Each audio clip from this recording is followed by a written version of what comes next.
జై శ్రీరామ్. జై శ్రీరామ్. 2 రోజుల క్రితం పహల్గామ్లో జరిగినటువంటి నరమేధం అది కేవలం హిందువులను మాత్రమే టార్గెట్ చేస్తూ 30 మంది టార్గెట్ చంపేయడం జరిగింది.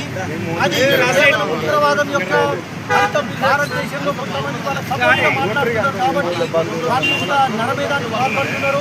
ఇప్పటికైనా హిందూ సమాజం మేల్కొని ఈ నరమేధాన్ని కంట్రోల్ చేయాలనుకుంటే నువ్వు నేను ప్రతి ఒక్కరము ఈ యొక్క దీంట్లో ఉద్యమంలో పాల్గొంటూ మనమందరం ఐక్యంగా ఉండి ఈ యొక్క టెర్రరిజానికి ఉగ్రవాదానికి వ్యతిరేకంగా పోరాడుతున్న నరేంద్ర మోడీ గారికి మన సపోర్టు మన ఇవ్వాలని చెప్పి ప్రతి ఒక్కరిని కోరుకుంటూ ఆయనకు సహకరించి మన దేశాన్ని రక్షించుకునే ప్రయత్నంలో మన పిల్లలను మన భవిష్యత్తు తరాలను మన కష్టపడుతూ సంపాదించుకున్న డబ్బును కాపాడుకోవాలనుకుంటే ఈరోజు నరేంద్ర మోడీకి సహకరించాలి. విశ్వ పరిషత్తానే కానీ ప్రతి ఒక్కరూ గాలి నీతి అనుకునే భావనతో అందరం ముందుకు రావాలి.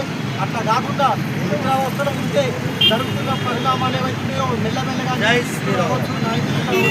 కాబట్టి ఇప్పటికైనా హిందూ బంధువులారా మేల్కొనండి. నరేంద్ర మోడీకి సహకరిస్తూ ప్రపంచ దేశాలలో భారతదేశం వైపు టెర్రరిజం చూడాలంటే కళ్ళు మీకేస్తారా అనేటువంటి భయానకమైనటువంటి పరిస్థితిని కల్పించాలి. కల్పించే ప్రయత్నంలో నరేంద్ర మోడీ గారికి మనం అందరం అండగా ఉండాలని కోరుకుంటూ జై హింద్, జై శ్రీ.